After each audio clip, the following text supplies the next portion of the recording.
नमस्कार दोस्तों, आपका स्वागत है आपके अपने YouTube चैनल आरसी न्यूज में। आज दिन बुधवार तारीख 5 जून 2024। चलिए जानते हैं दिन भर की बड़ी खबर। आज सरकार बनाने का दावा पेश कर सकता है एनडीए। पीएम मोदी ने नीतीश नायडू को फोन किया।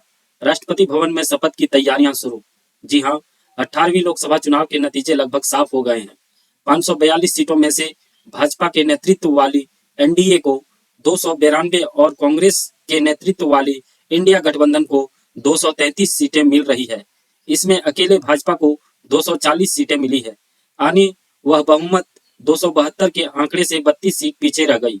2014 में भाजपा को 278 और 2019 में 303 सीटें मिली थी। बीजेपी पार्टी में स्मृति ईरानी समेत 19 केंद्रीय मंत्री हारे। कंगना रनौत, अरुण गोविल जीते। पूर्व सीएम शिवराज सिंह चौहान को 8.21 लाख वोटों से जीत मिली। जी हां, देश में 18वीं लोकसभा चुनाव में एनडीए को 291 और इंडिया गठबंधन को 234 सीटें मिली है। वाराणसी से पीएम मोदी ने कांग्रेस अध्यक्ष अजय राय को 1.52 लाख वोटों से हराया है। वहीं वायनाड और रायबरेली दोनों ही सीटों से राहुल गांधी जीत गए हैं। उन्होंने दोनों ही जगहों पर 6 लाख से ज्यादा वोटों से जीत मिली है। चुनाव में 50 में से 19 केंद्रीय मंत्री हार गए हैं।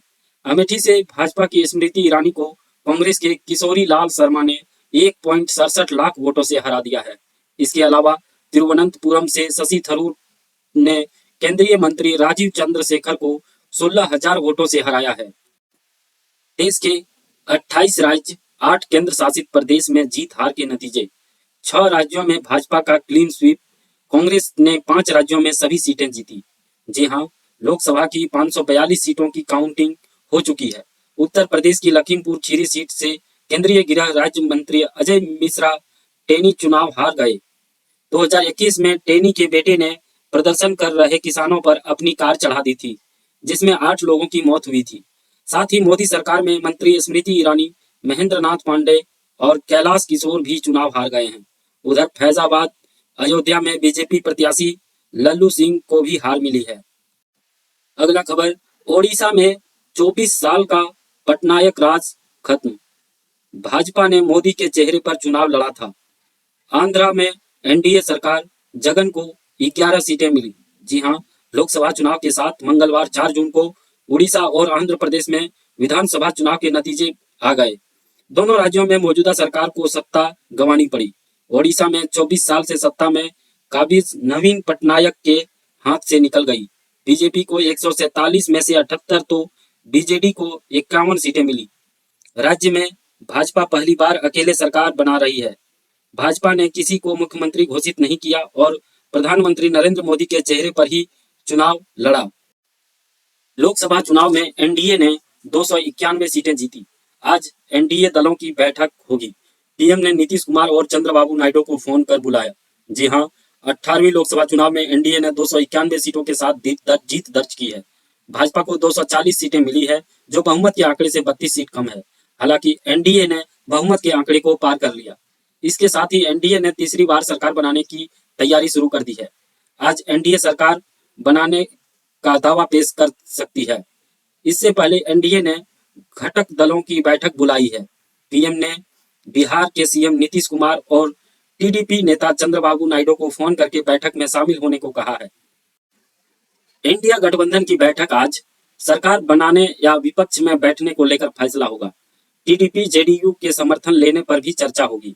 जी हां, लोकसभा चुनाव के नतीजे घोषित होने के बाद इंडिया गठबंधन आगे की रणनीति तय करने के लिए आज शाम मीटिंग करने वाले हैं। मीटिंग में तय किया जाएगा कि गठबंधन विपक्ष में बैठेगा या सरकार बनाने की कवायद करेगा। इंडिया गठबंधन के दलों यह मीटिंग कांग्रेस अध्यक्ष मल्लिकार्जुन खड़गे के घर पर होगी। इस मीटिंग के अलावा एक मीटिंग कांग्रेस पार्टी की भी होगी, जिसमें यह तय होगा कि गठबंधन के नेताओं के साथ होने वाली मीटिंग में क्या रुख अपनाना है। राहुल गांधी बोले, रिजल्ट कह रहा है देश मोदी शाह को नहीं चाहता। गठबंधन की बैठक में तय होगा जेडीयू टीडीपी को साथ लाएंगे या नहीं। जी हां, लोकसभा की 543 सीटों पर जारी गिनती के बीच मंगलवार शाम 5:30 बजे कांग्रेस नेता राहुल गांधी ने दिल्ली के पार्टी दफ्तर में प्रेस कॉन्फ्रेंस की। बहन प्रियंका गांधी के साथ वे मुस्कुराते हुए पार्टी ऑफिस पहुंचे। उसके साथ मां सोनिया गांधी, कांग्रेस अध्यक्ष मल्लिकार्जुन खड़गे और जयराम रमेश भी थे। राहुल ने मीडिया से 7 मिनट बात की। उन्होंने लोकसभा के रिजल्ट और रुझान को लेकर कहा, देश मोदी शाह को नहीं चाहता, ये लड़ाई संविधान को बचाने की थी। मैं सच बताऊं तो मेरा माइंड में था कि जब हमारा अकाउंट सीज किया गया, दो मुख्यमंत्री को जेल में डाला गया, तब मेरे जहन में था कि जनता संविधान बचाने के लिए लड़ेगी। चुनावी नतीजे के बीच मोदी का 34 मिनट का भाषण। इसमें बहुमत नहीं मिलने का असर, 8 बार भाजपा, 10 बार एनडीए का जिक्र, चंद्रबाबू नायडू का नाम लिया।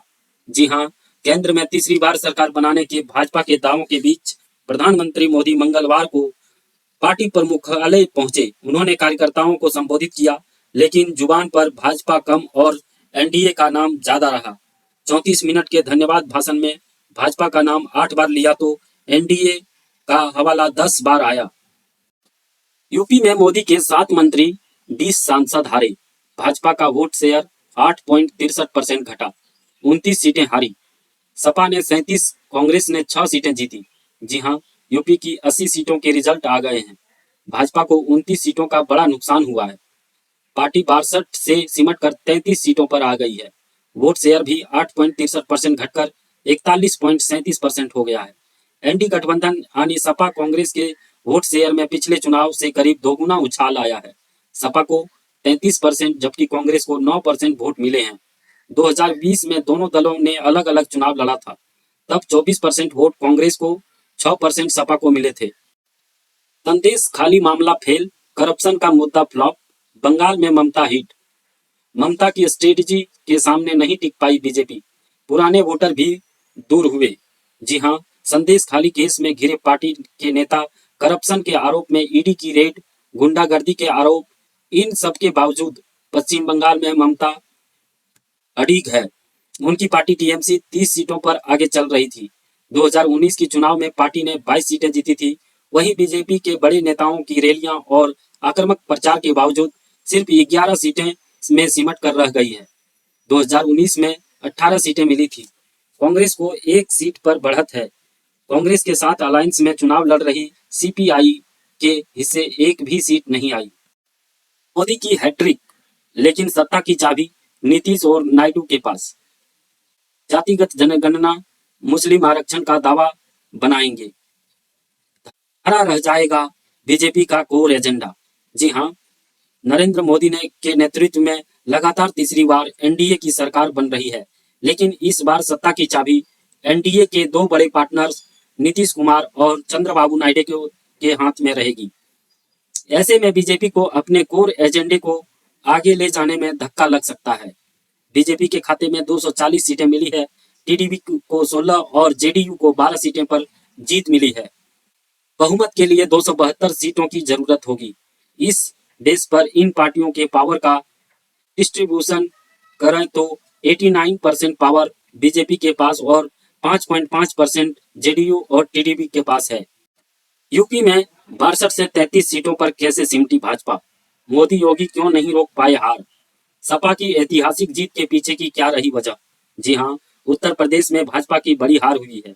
5 साल पहले 62 सीट जीतने वाली भाजपा इस बार 33 सीटों पर सिमट कर रह गई। वोट शेयर भी 50% घटकर 41.3% रह गया। योगी मोदी ने मिलकर पूरी ताकत लगाई। मोदी ने 32 और योगी ने 169 जनसभाएं की, फिर भी हार रोक नहीं पाए। भूटान, श्रीलंका समेत दुनिया भर के तमाम नेता पीएम मोदी को दे रहे हैं बधाई। इटली की पीएम मेलोनी बोली, एकजुट होकर करेंगे काम। जी हां, लोकसभा चुनाव में ऐतिहासिक तीसरा कार्यकाल मिलने पर पड़ोसी देशों के नेताओं ने पीएम मोदी को बधाई दी है। मॉरिशस के प्रधानमंत्री प्रविंद जगन्नाथ ने एक ट्विटर पर पोस्ट में प्रधानमंत्री मोदी को बधाई देते हुए उम्मीद जताई है कि उनके नेतृत्व में भारत अपनी विकास यात्रा जारी रखेगा। साथ ही भारत का लोकतंत्र उल्लेखनीय प्रगति करता रहेगा। वहीं इटली की पीएम मोलिनी ने भी बधाई दी है। एनडीए की जीत पर जेडीयू का बड़ा बयान, नीतीश का नाम लेकर दिल्ली पहुंचा दिया मैसेज। जी हां, बिहार में एनडीए की जीत के लिए जेडीयू ने नीतीश कुमार की भूमिका को अहम बताया है। जेडीयू ने दिल्ली में एनडीए नेताओं को संदेश दे दिया है कि नीतीश कुमार इतने महत्वपूर्ण क्यों हैं। जेडीयू का दावा है कि नीतीश कुमार ने नेतृत्व में हर वर्ग का विकास हो रहा है। जेडीयू ने यह भी कहा कि नीतीश ने अति पिछड़ी जातियों को आगे बढ़ाने का काम किया है। बिहार का फाइनल रिजल्ट, 40 सीटों में से जेडीयू, बीजेपी, आरजेडी को कितना सीट मिला, चलिए जानते हैं। राजग की ओर से भाजपा और जेडीयू ने क्रमशः 17 और 16 सीटों पर चुनाव लड़ा था। दोनों ही दलों को 12-12 सीटों पर विजयश्री मिली। चिराग पासवान के नेतृत्व वाले लोजपा ने अपनी सभी 5 सीटों पर जीत दर्ज कर दी, जिसमें 100% सफलता का रिकॉर्ड बना रखा। जीतन राम मांझी की हिंदुस्तानी अवाम मोर्चा ने भी अपनी गया की एकमात्र सीट जीत ली है।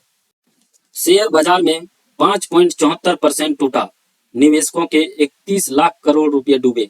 सेंसेक्स 4,389 अंक गिरकर 72,089 पर बंद। सरकारी बैंकों का इंडेक्स 15% नीचे। जी हां, लोकसभा चुनाव के नतीजों वाले दिन कल यानी 4 जून को सेंसेक्स 4,389 अंक की गिरावट के साथ 72,089 के स्तर पर बंद हुआ। वहीं निफ्टी में भी 1,389 अंक यानी 5.93% की गिरावट रही। ये 21,884 के स्तर पर बंद हुआ। आज सोना चांदी की कीमतों में तेजी। सोना 751 रुपया महंगा होकर 72,527 रुपया पर पहुंचा। चांदी 1,000 रुपये से ज्यादा चढ़ी। जी हाँ, चुनाव नतीजे वाले दिन के अगला दिन यानी आज सोना चांदी की कीमतों में बढ़त देखने को मिली है। India bulletin and jewellers association के अनुसार 10 ग्राम 24 कैरेट सोना 751 रुपया महंगा होकर 72,527 रुपया पहुंच गया है। वहीं चांदी की बात करें तो आज 1 किलो चांदी 1,069 रुपया महंगा होकर 91,886 रुपये प्रति किलोग्राम में बिक रही है। आज T20 वर्ल्ड कप में भारत वर्सेस आयरलैंड। इंडिया के सामने क्रिकेट वर्ल्ड कप की जायंट किलर रोहित की टीम 3 स्पिनर्स के साथ उतर सकती है। जी हां, भारत की T20 वर्ल्ड कप की शुरुआत आयरलैंड के खिलाफ होगी। यह मुकाबला उसी पिच पर होगा जिस पर टीम पाकिस्तान से 9 जून को भिड़ेगी। भारत को पाकिस्तान से होने वाले मैच के लिए न्यूयॉर्क की ड्रॉप इन पिच के लिए टीम परफॉर्मेंस में आसानी होगी। केंद्र की सत्ता में एनडीए ने लगाई जीत की हैट्रिक। देश ने दिया मोदी 3.0 का जनादेश। जी हां, लोकसभा चुनाव के नतीजे अब साफ हो चुके हैं। एनडीए गठबंधन को 291 सीटें मिल चुकी है, तो वहीं इंडिया गठबंधन को 234 सीटें मिली है। इन नतीजों में बीजेपी सबसे बड़ी पार्टी लगातार तीसरी बार बनी है। हालांकि बीजेपी को इस बार पूर्ण बहुमत नहीं मिल सका, लेकिन जब विपक्ष के पूरे इंडिया गठबंधन की 20 पार्टियों ने मिलकर 234 सीटें जीती है, तब बीजेपी ने अकेले अब तक के सामने आए नतीजों में 240 सीटें जीती है। जहां 2 बार लगातार बीजेपी को अपने दम पर बहुमत मिलता रहा, वहीं अब की बार गठबंधन सरकार के पास तीसरी बार मौका है, लेकिन विपक्ष की सीटें खूब मजबूत हुई है। इंडिया गठबंधन की बैठक आज। सरकार बनाने या विपक्ष में बैठने को लेकर फैसला होगा। टीडीपी जेडीयू के समर्थन लेने पर भी चर्चा होगा। जी हां, लोकसभा चुनाव के नतीजे घोषित होने के बाद इंडिया गठबंधन आगे की रणनीति तय करने के लिए आज शाम मीटिंग करने वाले हैं। मोदी ने तय किया जाएगा कि गठबंधन विपक्ष में बैठेगा या सरकार बनाने की कवायद करेगा। इंडिया दलों की यह मीटिंग कांग्रेस अध्यक्ष मल्लिकार्जुन खड़गे के घर होगी। इस मीटिंग के अलावा एक मीटिंग कांग्रेस पार्टी की भी होगी। इसमें तय होगा कि गठबंधन के नेताओं के साथ होने वाली मीटिंग में क्या रुख अपनाना है। आपका बहुत बहुत धन्यवाद दोस्तों, हमारे YouTube चैनल आरसी न्यूज को देखने के लिए। आप ऐसे ही बड़ी खबरों को देखने के लिए हमारे चैनल को सब्सक्राइब और लाइक कर सकते हैं।